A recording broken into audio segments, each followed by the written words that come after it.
ठाण्यात भाजपचा महापौर होणार असा नारा देण्यात आलाय। ठाण्यात भाजप मध्यवर्ती कार्यालयामध्ये आमदार संजय केळकर आणि आमदार निरंजन डावखरे यांच्या उपस्थितीत लोकप्रतिनिधी आणि कार्यकर्त्यांची महत्त्वपूर्ण बैठक पार पडली। या बैठकीत अब की बार 70 पारचा नारा देण्यात आला।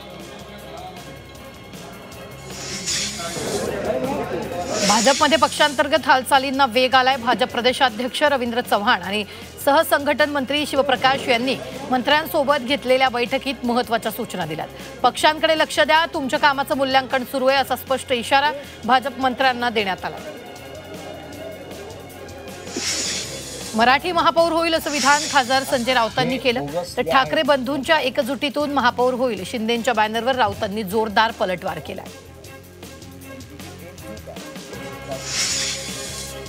आगामी मुंबई महानगरपालिका निवडणुकीच्या पार्श्वभूमीवर मुंबईत शिवसेनेनं जोरदार बॅनरबाजी केली आहे। यंदाही महापौर शिवसेनेचाच असा उल्लेख या बॅनरवर करण्यात आला। मातोश्रीजवळ शिंदे गटानं ही बॅनरबाजी केली आहे। आगामी निवडणुका महायुती म्हणूनच लढणार असं वक्तव्य एकनाथ शिंदेंनी केले, तर विरोधकांच्या पायाखालची वाळू सरकली आहे, त्यामुळे ते निवडणुका पुढे ढकला असं बोलताय असं म्हणत शिंदेंनी विरोधकांना डिवचलंय। एकीकडे मातोश्रीजवळ शिंदे गटानं बॅनरबाजी केली, तर दुसरीकडे दादरमध्ये ठाकरे बंधूंच्या नावाचं कंदील लागलं। दिवाळीनिमित्त ठाकरे बंधूंच्या युतीची चर्चा सुरू झाली, तर कंदिलावर अमित आणि आदित्य ठाकरेंचेही फोटो झळकले।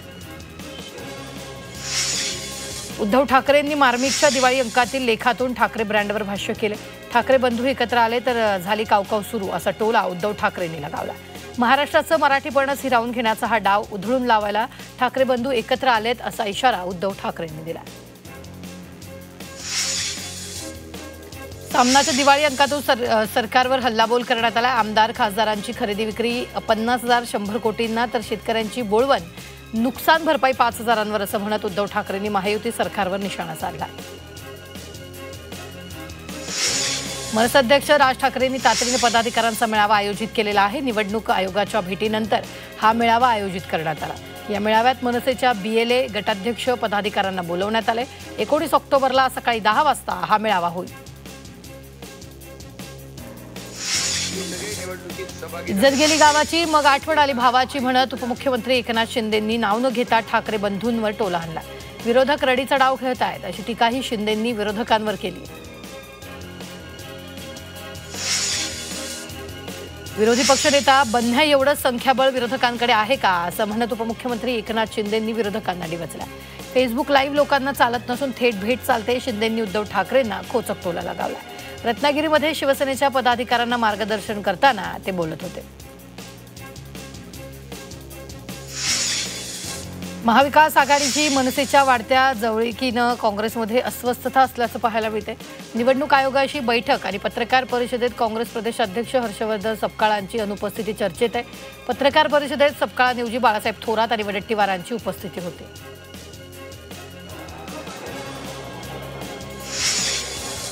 महाविकास आघाडीतील धुसफूस चव्हाट्यावर आली। मनसेला महाविकास आघाडीमध्ये घेण्यास सपकाळांनी विरोध केल्याची चर्चा आहे, त्यामुळे राऊतांनी दिल्लीत सपकाळांची तक्रार केल्याची माहिती सूत्रांनी दिली। मात्र या आरोपांचं सपकाळांनी खंडन केलंय। संजय राऊत आणि आमच्यात कसलीही कुरबुर नाही असं सपकाळांनी म्हटलंय। महाविकास आघाडीच्या नौटंकी लोकांना राज ठाकरे कंटाळतील, राज ठाकरे सर्वांना वठणीवर आणतील, मंत्री चंद्रशेखर बावनकुळेंनी खरपूस शब्दात टीका केली। एका महिन्यात कर्जत जामखेड मतदारसंघात 4,000 मतदार कसे वाढले असा सवाल आमदार रोहित पवारांनी केला। कर्जत जामखेड याद्यांमध्ये मोठा घोळ असून भाजप पदाधिकारी देवांग दवेंकडून मतदार यादीत घोळ घातल्याचा गंभीर आरोप आमदार रोहित पवारांनी केला। मराठा आरक्षण प्रकरणी उद्या सुप्रीम कोर्टात सुनावणीची शक्यता आहे। मराठा आरक्षणाच्या जीआरला आव्हान देणाऱ्या याचिकेवर सुनावणीची शक्यता आहे। मुंबई उच्च न्यायालयातील आदेशाला सुप्रीम कोर्टात आव्हान देण्यात आलं आहे।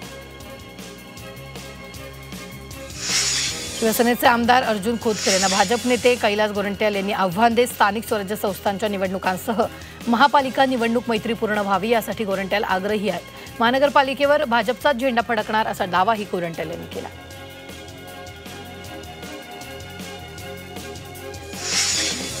क्लीनर अपहरण प्रकरणी गुन्हा दाखल झालेला दिलीप खेडकर यांना उच्च न्यायालयाकडून दिलासा मिळाला। खेडकर यांचा जामीन अर्ज बेलापूर न्यायालयानं फेटाळल्यानं उच्च न्यायालयात धाव घेतली होती। खेडकर यांनी हायकोर्टाकडून अटकपूर्व जामीन मिळवला।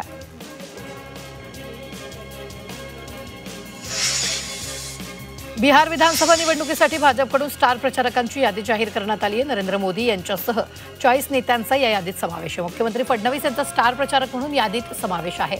बिहार विधानसभा प्रभारी विनोद तावडेही स्टार प्रचारकांच्या यादीत आहे। आमदार संजय गायकवाड यांच्या मारहाणीमुळे चर्चेत आलेल्या आमदार निवासातील कॅन्टीनला क्लीन चिट देण्यात आली। अन्न आणि औषध प्रशासन विभागाने या कॅन्टीनला क्लीन चिट दिली आहे। महिनाभरात या कॅन्टीनवरील कारवाई मागे घेण्यात आली। मुंबईतील भुयारी मेट्रो 3 मार्गिकेच्या बीकेसी वरळी आणि सीएसएमटी मेट्रो स्थानकावर फीडर बस सेवेसाठी खासगी भागीदाराची नियुक्ती केली। मुंबई मेट्रो रेल कॉर्पोरेशनने खासगी कंपनीशी केलेला करार वादात सापडला। या करारावर विविध क्षेत्रातून जोरदार टीका होते आहे। मुंबई महानगरपालिका कर्मचाऱ्यांची दिवाळी गोड झाली आहे। बीएमसी अधिकारी कर्मचाऱ्यांना बोनस जाहीर झाला आहे। महापालिका प्रशासनाने अधिकारी कर्मचाऱ्यांना 31,000 रुपयांचा बोनस जाहीर केलेला आहे। तर सामाजिक आरोग्य स्वयंसेविकांना 14,000 रुपयांची भाऊबीज भेट मिळणार।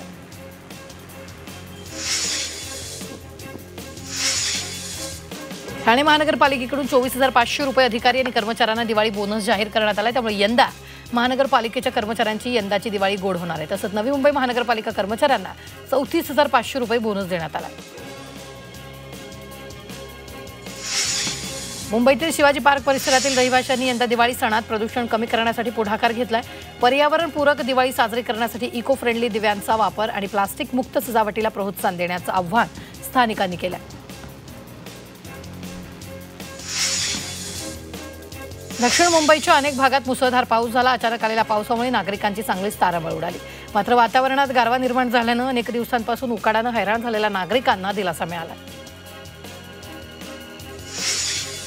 ठाणे शहरात मुसळधार पाऊस। हवामान विभागाने दिलेल्या निर्देशानुसार ठाणे शहरात मुसळधार पाऊस गेल्या काही दिवसांपासून ठाणे शहरात कडाक्याचं ऊन पडलं होतं। मात्र अचानक आलेल्या पावसामुळे ठाणेकरांची तारांबळ उडाली।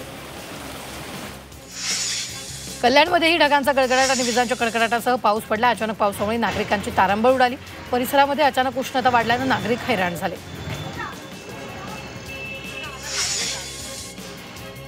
बदलापूर शहरात जोरदार पावसानं हजेरी लावलेली आहे। त्यामुळे नागरिकांची एकच तारांबळ उडाली। दिवाळी अवघ्या 2 दिवसांवर येऊन ठेपल्यामुळे अनेकांनी बाजारपेठेत तसंच मुख्य रस्त्यालगत फटाक्यांची आणि दिवाळी साहित्याची दुकानं थाटली।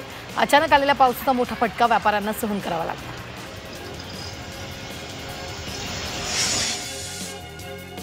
10वी आणि 12वी परीक्षांसाठी 17 नंबरचा फॉर्म भरण्याची मुदत यावेळी वाढवण्यात आली आहे। 31 ऑक्टोबरपर्यंत 17 नंबरचा फॉर्म भरण्याची मुदत आहे। हा फॉर्म भरण्याची प्रक्रिया पूर्णपणे ऑनलाईन पद्धतीने होणार आहे। ऑफलाईन अर्ज स्वीकारले जाणार नसल्याचं मंडळानं स्पष्ट केलं। आगामी काळात मध्यवर्ती बँकेला रेपो दर कपातीस वाव मिळेल असं रिझर्व्ह बँकेचे गव्हर्नर संजय मल्होत्रा यांनी स्पष्ट केलं। महागाई दरात आलेल्या नरमाईमुळे आणि अर्थव्यवस्थेच्या वाढीसाठी अनुकूल दृष्टिकोन राखत मध्यवर्ती बँकेला व्याजदर कपातीस धोरणात्मक वाव आहे। मुंबई महापालिकेच्या 6 रुग्णालयात खासगी रक्तपेढ्यांना जागा देण्याचा निर्णय घेतलाय। 3 विद्यमान आणि 3 नवीन रक्तपेढ्यास खासगी सार्वजनिक तत्वांवर चालवण्याचा निर्णय घेण्यात आला आहे। तर नवीन रक्तपेढी चालू करण्यासाठी 150 चौरस मीटर जागेची आवश्यकता असताना या रक्तपेढ्यांना 300 चौरस मीटर जागा दिल्या आहे। स्पायनल मस्क्युलर अट्रॉफी या दुर्धर आजारानं ग्रस्त 2 वर्षाच्या बालकाचा जीव वाचवण्यासाठी आवश्यक औषधं खरेदी करण्याचे निर्देश दिलेत। मुंबई उच्च न्यायालयाच्या औरंगाबाद खंडपीठानं आरोग्य मंत्रालयाला हे निर्देश दिले।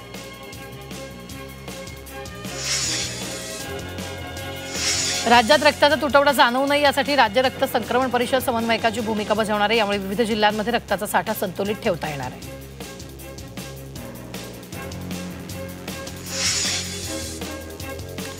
मुंबईतील एल्फिस्टन पुलाच्या कामामुळे अनेक बस मार्ग खंडित करण्यात आले। त्यामुळे या मार्गावरून जाणाऱ्या प्रवाशांना पर्यायी मार्ग उरलेले नाही। तसंच बेस्ट प्रशासनाच्या महसुलातही मोठ्या प्रमाणावर घट झाली आहे। दिवाळीत फटाके वाजवताना खबरदारी घेण्याचं आवाहन मुंबई महापालिकेनं केलं। तसेच इमारतीत जिन्यावर किंवा टेरेसवर फटाके फोडू नयेत, खिडक्यांच्या पडद्याजवळ दिवे लावू नयेत असं आवाहन नागरिकांना करण्यात आलं। मदतीसाठी 101 आणि 1916 हा क्रमांक जाहीर केला आहे।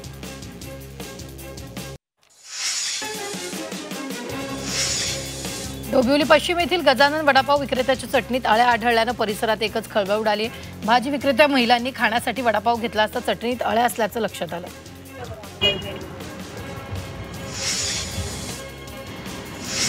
भांडूपमधील न्यूकेम कंपनीला राष्ट्रीय ग्रीन लवादानं 24.37 लाखांचा दंड ठोठावला।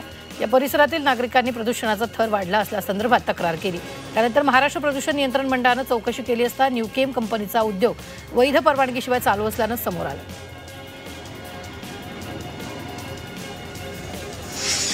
मुंबईच्या विक्रोळीतील कन्नमवार नगरात मोठ्या प्रमाणात खड्ड्यांचं साम्राज्य पसरलंय।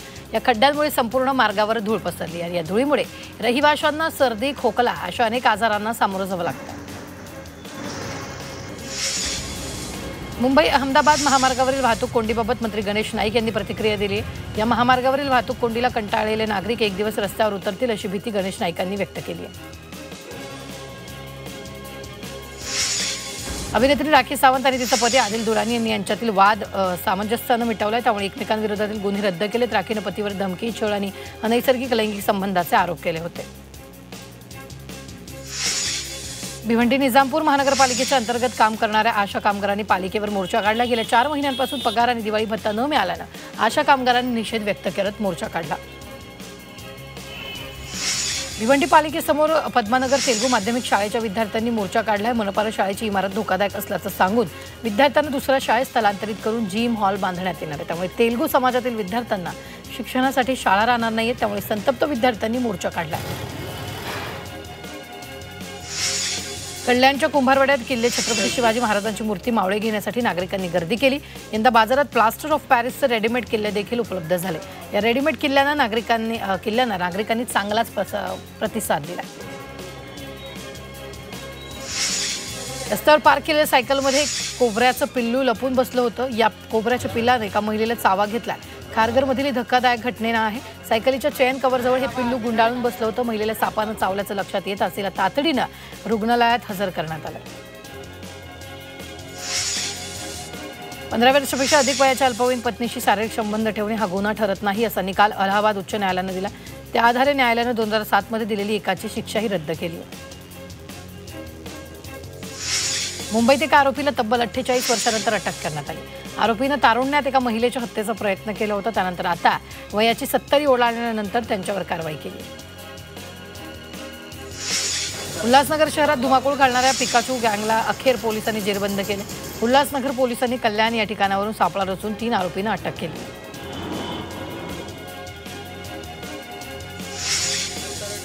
लाच स्वीकारताना अटक करण्यात आलेल्या ठाणे महापालिकेच्या उपायुक्त शंकर पाटोळे यांनी जामिनासाठी उच्च न्यायालयात धाव घेतली। त्यांच्या जामीन अर्जावर लवकरच सुनावणी होणार। बदलापूरच्या हिंदी शिक्षा प्रसार मंडळ संस्थेचा माजी अध्यक्ष मनोज शुक्ला यांचं सभासत्व कायमस्वरूपी रद्द करून त्याची संस्थेतून हकालपट्टी केली। मनोज शुक्ला विरोधात एका महिलेनं लैंगिक शोषणाचा गुन्हा दाखल केला।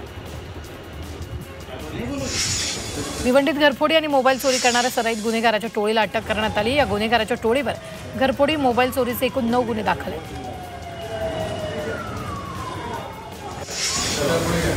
उल्हासनगर शहरात एका शिलाई कामगारावर जीवघेणा हल्ला झाल्याची घटना घडली। क्षुल्लक कारणावरून हा हल्ला झाल्याचं समोर आलंय।